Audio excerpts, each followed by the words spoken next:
Manx Radio's Update with Beth Espy.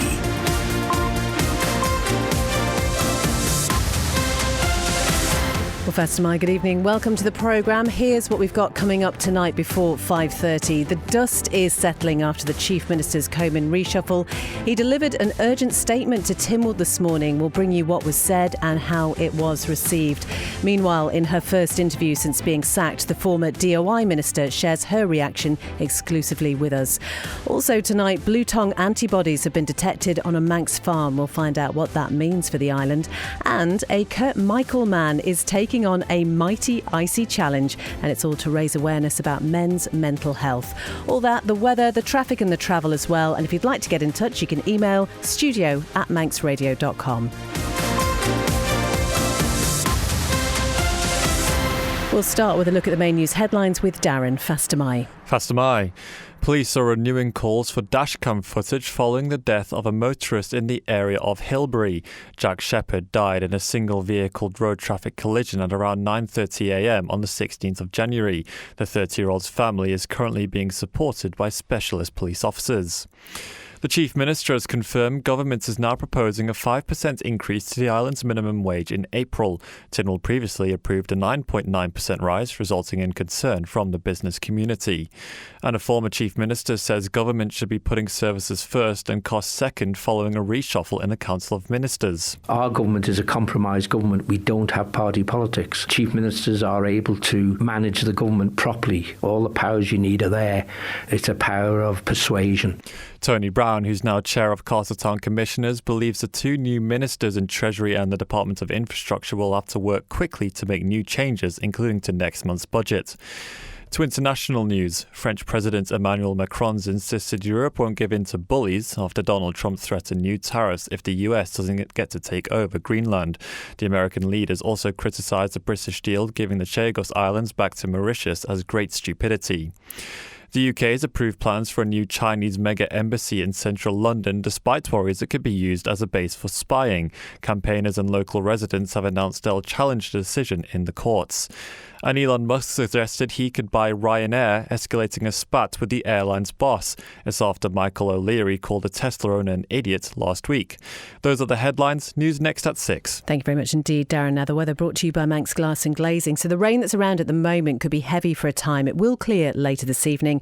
There are strong to gale force southeast winds. They're veering south or southeast. They will decrease when the rain clears a little bit later. Overnight, a few showers, minimum temperatures around 6. Then tomorrow, generally dry in the morning, bright intervals, but again rain will develop in the afternoon. That will be heavier at times.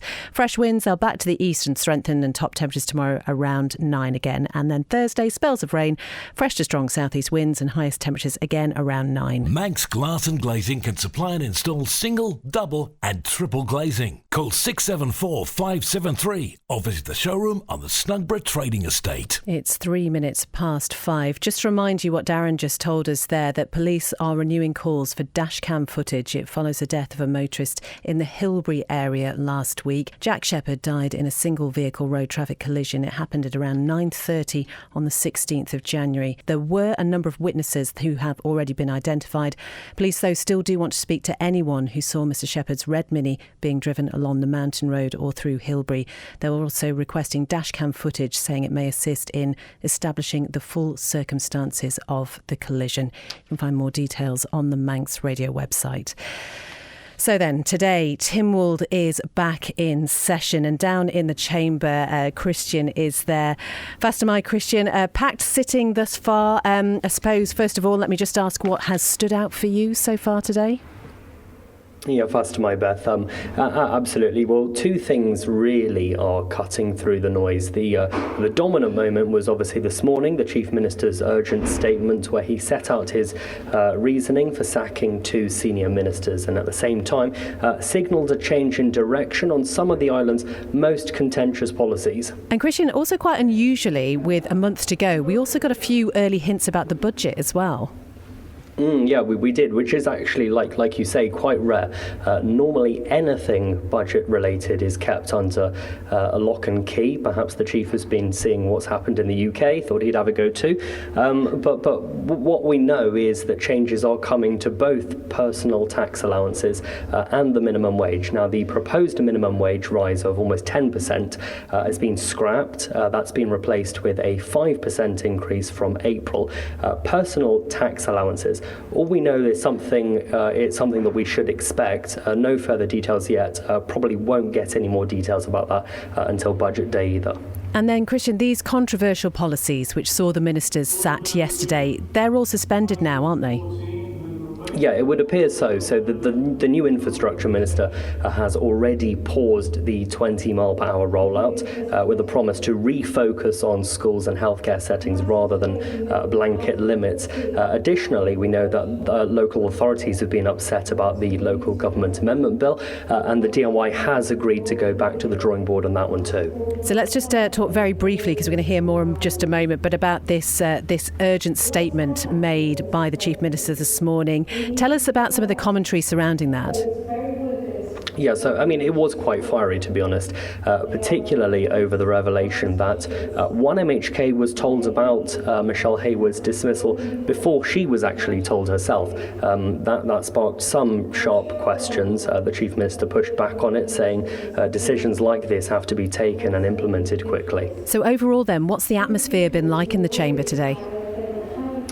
Interesting is perhaps the word I might use. Both sacked ministers, they are present. They did ask a question. Any bobs were largely deflected, though, but things do remain civil, which I suppose is to be expected. And just finally, Christian, where are we time-wise now with the order paper? Well, tricky to say, to be honest. Some MHKs have told me they think it'll be done today. The order paper isn't very long. There are only 2 or 3 things left. All I can say is whenever I make a prediction about how long Tynwald would last, it normally increases by at least 4,000%. So we'll have to wait and see. Christian, thank you very much indeed. That is Christian, who's down in the Tynwald chamber. You can listen to continued coverage on AM or via DAB on the website as well. Let's just hear more then about that urgent statement from the Chief Minister to Tynwald this morning. It outlined his reasons for sacking Dr Alex Allinson and Dr Michelle Hayward from his Council of Ministers. As we heard just there, it did give members as well a chance to quiz Alfred Cannon about the move and how it was handled. He faced queries from several of his colleagues, starting with Arbury, Castletown and Maloo member Tim Glover, who revealed he was informed about the reshuffle before the 2 fired ministers. When asked what time I was phoned, I was able to tell them because it's logged on your phone, 7:46. Then was astonished to learn that Dr Hayward and Dr Allinson hadn't been rung at that point. They were basically sacked via a phone call. Does the Chief Minister say that was an act of leadership or the act of a coward? Honourable members, these decisions, the pace and timing of them are complex, but they have to happen quickly. I am sorry they have to happen quickly, and I am sorry that they are immediate, but there is very good reason for that. Honourable members, you will know that when you make these changes, they have to happen, and they have to happen quickly. It is not easy. It is not easy for any party involved. And it is not easy when you also have 24 members of the House of Keys demanding information from you as quickly as possible. I choose my words very carefully here, and I apologise for doing this, but I think it's absolutely right that I ask this question to the Chief Minister. Why is the DFE Minister still in post? A minister that fully supported this scheme, a minister that absolutely got behind a presentation to members that most members in that presentation actually said was flawed. Well, we all act under collective responsibility in Council, Mr President, and sometimes in considering how to move forward, one has to seek to understand how one rebalances that those actions and those discussions if you believe that they are going down the wrong route. Does nobody in here realise that we've got a Chief Minister that's actually stood up today? He's stood up to say he'll do an urgent statement, and we should respect that because he is trying to actually stabilise in here today for our island. It's about our island. Thank you very much, Mr. President. Firstly, I'd like to thank the Chief Minister for demonstrating he's economically and fiscally illiterate. I'm really enjoying some of his comments this morning. But the question I've got for him is actually relatively straightforward. He seems to have pinned the future of his administration onto another substantial policy U-turn. It's just the latest in a long line of policy U-turns from this government. But he's pinning his whole future on that. So, as he said earlier, when you reach a point where either he has to resign or his ministers have to resign, if Tynwald turns around and says, actually, we don't agree with this new direction the Chief Minister is proposing, will he resign? To be called economically illiterate by Mr Hooper, who thinks everybody's illiterate except himself, who thinks everybody's a clown in this honourable court, who thinks everybody's insane unless the policy comes from him, I'll just take it with a pinch of salt. Oh, that was the Chief Minister, Alfred Cannon, answering some questions. We heard from Laurie Hooper, Julie Edge, Rob Callister and Tim Glover there as well. Well, that urgent statement was clearly of interest to many people today. There were quite a few members of the public there to listen in as well. Julie Goldie runs a hospitality business, the Whistle Stop Coffee Shop in Port Erin in the south of the island. She told Phil that she's been deeply concerned with the proposed changes to the minimum wage. Basically, trying to work out where the money was going to come from. My little business is doing relatively well, has continued to do so. Our numbers are fairly stable coming through the door. But what we've noticed is that the average spend is down. So if people are spending less, where will the extra come from to cover the increase to the minimum wage? We engaged with the Department of Enterprise back in January. We had no further engagement, and I always wondered where the data came from to back up the actual numbers, because I couldn't work it out. Has the Chief Minister made the right decision then, in your view, by removing the Treasury Minister? I think we're in a better position than we were a week ago, because nobody seemed to be listening, or the implication was that we all felt nobody was listening. Whereas, I've come this morning just to see, it was always a plan to come this morning just to see where we were up to with it all.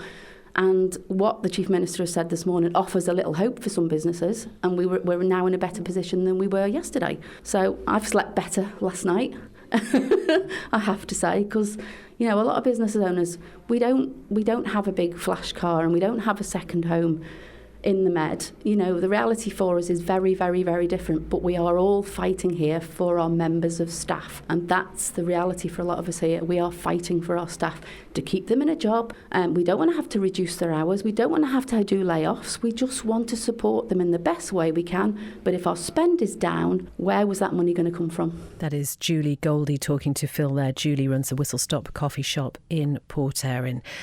Well, the former Infrastructure Minister has given her first public reaction following her sacking yesterday. Dr Michelle Haywood said she found out the news from the Chief Minister via a 2-minute WhatsApp call at 8 a.m. on Monday, and understands some other Tynwald members knew before she did. Tim Glover talked about that in the Chamber.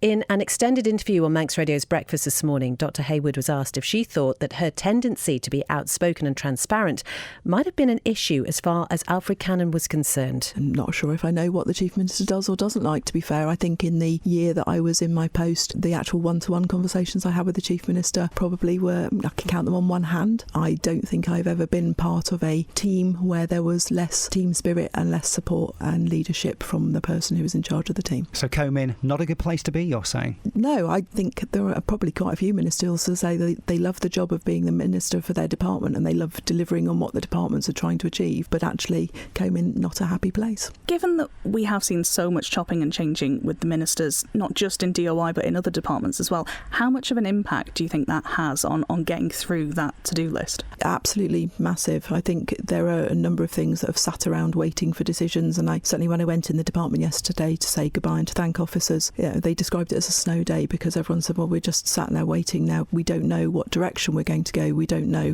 what we're going to be asked to do, so we can't do anything at the moment. And that inertia will follow through for the next 2 or 3 weeks. There were a number of things that the department was working on. We were looking at the reinstatement of the horse trams. As I said, we were going to talk about the costs for Liverpool. We've got things like the lease for the steam packet going into the Liverpool terminal. We've got the sea services agreement coming forward. There are significant, serious and impactful pieces of work being done within the department, and all of that will just grind to a halt, and I'm concerned now that the progress that's absolutely needed just won't happen. There are now around 7 months until the House of Keys is dissolved before the election in September. For you, what are the priorities now? I can't imagine you're going to sit quietly on the backbenches. I imagine you're going to have targets in mind. What are your focuses? Well, I've already declined any offer to go back into support any government departments. I think at the moment, I don't think that Alf Cannon's tenure as Chief Minister is going to be remembered for strong and courageous and stable leadership, because I don't think we've had that. I think we have a government that is weak and is unstable. I was trying to work out the number of U-turns that have been forced, but actually they happen so often I'm not even sure that they're U-turns anymore. We're just heading in whichever direction the social media wind blows. So I will not be going in and supporting the work of government departments. My diary has suddenly become very clear, and I have an awful lot of time. I have more things that I wish to do in the constituency, so I will be out and about in the constituency. And I've recently had some personal and family challenges as well, so it gives me a little bit more time to spend time with family at the time where they need support. So I'll be doing that, and then obviously stepping back into my role now of asking questions and challenging government and ministers. That's a former Infrastructure Minister, Dr Michelle Haywood, on Breakfast this morning. Much more to that interview. You can find it in full in the latest newscast episode on the Manx Radio website. I should say we have invited the new Minister, Tim Crookall, to talk to us, and he says he will do an interview once this month's sitting of Tynwald is over. Manx Radio Travel, serviced by Quayside Tyres. Nothing to report on the police pages. In Douglas, Crellins Hill is closed for tree works. In Ballasalla for the next month, the Orrisdale Road is closed for resurfacing. There are also temporary lights on the St Mark's Road. That's just north of the Phildraw Road turn. That's for work on the pavements. Colby, temporary lights on the main road near the pub for patching works. And in Sulby until the end of February, the Clanic Road is closed between Sulby and Sandergate. That is for resurfacing. All okay down at the airport. And then because of the weather, this afternoon and this evening's steam packet sailings to and from Heysham have been cancelled. The next sailing then will be at 1:45 tomorrow morning. Manx Radio Travel, serviced by Quayside Tyres. Call Quayside Tyres on 664417 to book your free vehicles winter check, so your vehicle is safe for you and other road users. You're listening to Update here on Manx Radio. It's just gone 17 minutes past 5. An all-island blue tongue restriction zone has been introduced because antibodies have been identified in cattle on a Manx farm. Now, in a statement this morning, the Department of Environment, Food and Agriculture said surveillance was being carried out after a farmer reported several abortions in the herd. Siobhan Fletcher has got the details. Tests indicate some animals have been exposed to BTV, and further testing will be undertaken to confirm the strain. So what does the restriction zone entail? Well, animals can still be moved unless they're showing clinical signs of the disease, including lethargy, swelling of the face, lips or tongue, excessive salivation, nasal discharge, fever, lameness or abortion. Livestock exports to the UK can continue on a normal basis with no additional requirements. However, the Isle of Man must now comply with the same restrictions as UK farmers, which will limit direct trade with Scotland. BTV, which has been reported in parts of the UK in recent years, poses no risk to the public or food safety, but it can have serious consequences for cloven-hooved animals, such as sheep and cattle, affecting their health and productivity. Farmers are advised to monitor their livestock and report any concerns to DEFRA's Animal Health Team on 01624 685 644.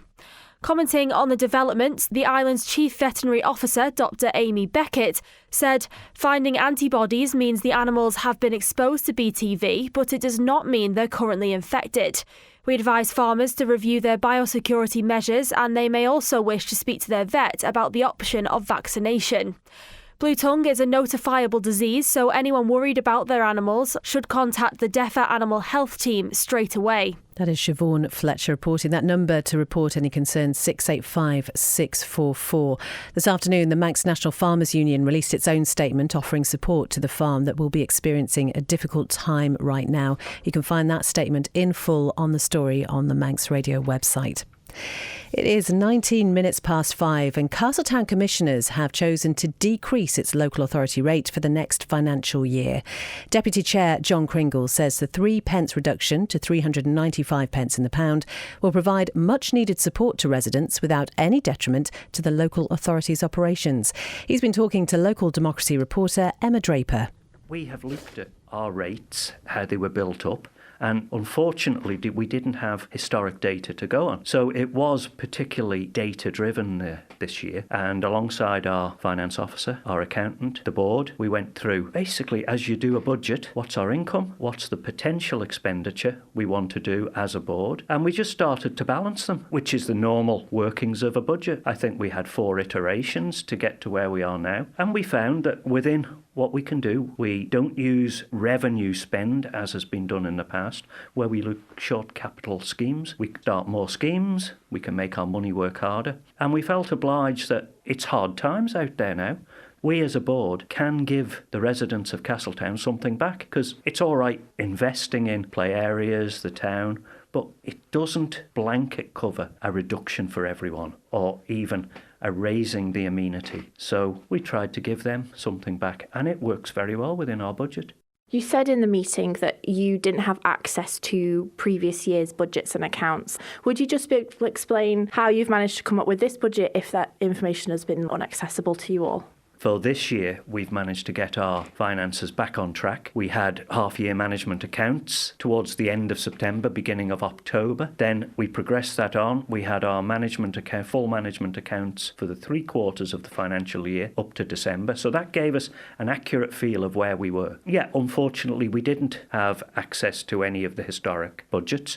But alongside our accountant, our finance officer, the board and the committee, we managed to just build it up again, and we've matched it to the way we do our accounts. So it's worked out very well. That is the Deputy Chair of Castletown Commissioners, John Kringle, talking to local democracy reporter Emma Draper there. As the rates news come in, all the stories will be on the Manx Radio website, and attached to them is an explainer about rates, because sometimes it can be quite a complicated issue to get your head around about how they're set, how they work, etc. So do take a look at that as well. 21 and a half minutes past 5. Kurt Michaelman Duin Callister has been taking on what is a really mighty icy challenge this month, and it's all to raise money and awareness about men's mental health charities, especially around the subject of suicide. Christy DeHaven has been finding out more. I am doing a cold water exposure ladder for the duration of January. So I started with 1 minute on New Year's Day in the sea at Kurt Michael, and then I did 2 minutes on the 2nd, 3 minutes on the 3rd, and then I'm planning to go to 31 minutes on the 31st. All for charity, mate. All for men's mental health and suicide awareness. Because too many young men and women are taking their lives, and I've lost count over many friends have committed suicide. Yeah, stuff needs to happen. There's a lot of charities that have been set up on the Isle of Man, and I'm sure in different places. So yeah, we're getting there, but we just need to talk about it more and get the point across, really. It's hard, it's cold, it's sore, it's painful, and people have told me it's impossible. But no, it's not impossible. It's just a bit dangerous. So I spoke to Ian Kirk, and he's given me some tips about breathing and warming up afterwards, because you can get a thing called after drop, where your core temperature goes down and down and down, and it's really hard to control. So I did have after drop once. It felt like my heart was made of ice, a bit like Anna off Frozen, and it felt like I had ice cubes down the back of my throat, and then you just couldn't get warm, can't get warm. So I had a curry, I had a hot water bottle on my chest, and I sat in the front room with a fire going with all my pyjamas on, and then I got better.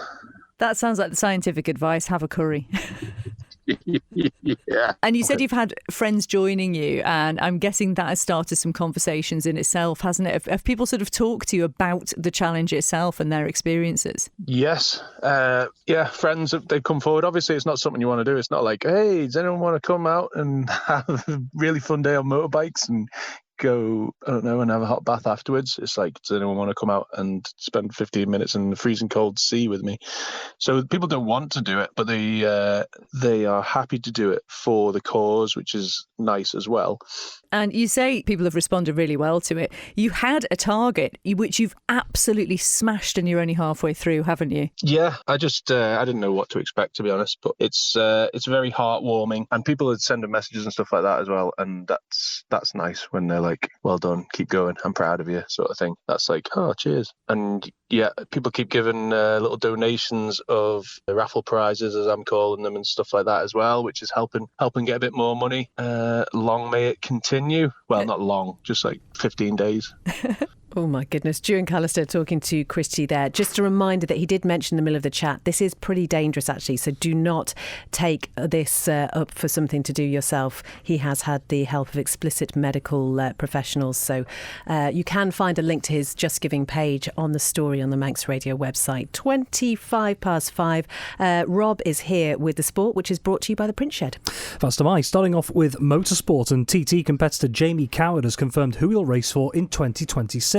The Yorkshireman joins the Rapid Honda by Marvel HCL Motorsport team, which will make its debut on the Snaefell Mountain course later this year. Well, Coward, who's a two-time TT podium finisher, he'll contest the Superbike, Superstock and Senior races at TT 2026 on board Honda Fireblade machinery, and he'll also take on the two Supersport races on a Honda CBR 600RR. Well, speaking on the move, the rider says it's a fresh start, adding he's really motivated and super excited about the possibilities for the year ahead.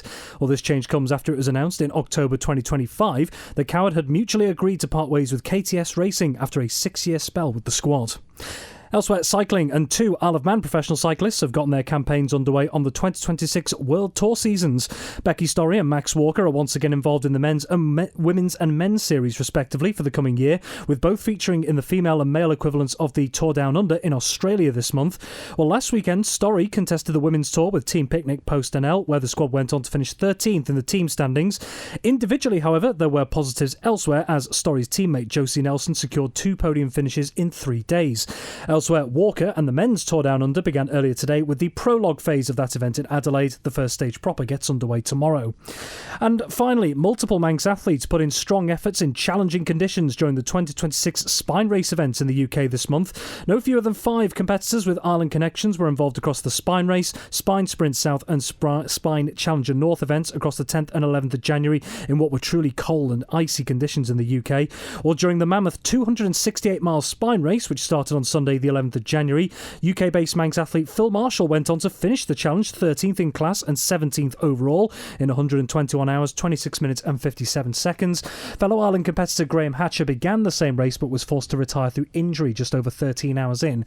Meanwhile, Peter Bradley went on to complete the 160-mile Spine Challenger North race in 88 hours, 55 minutes and 42 seconds to cross the line 43rd in class. And there was a Manx duo elsewhere taking on the 46-mile Spine Sprint South in the form of Jeff Quayle and Jane Rose, who both successfully navigated the challenge in just over 16 hours and 23 minutes. If only I'd known it was on, Rob, I would have been there. Absolutely. I tell you what, those conditions did not look particularly welcoming. We've seen from the likes of Nicky Arthur and Owen Smith previously just how tough it is, but I was hearing as well and seeing some updates that there were lots of diversions around places to keep it as safe as possible. It sounded really tough, so credit to all those who've taken part. They are absolutely incredible. Maybe I'll do it next year. That is all from Update this evening. Thank you very much indeed for your company. Coming up next is an Island Live special with Christy. It's all about a local song competition which has been described as the Eurovision of the Celtic world. Chris Kinney's then here at 6 with Greatest Hits. Whatever you're doing this evening, have a good one. Update will be back at 5 p.m. tomorrow.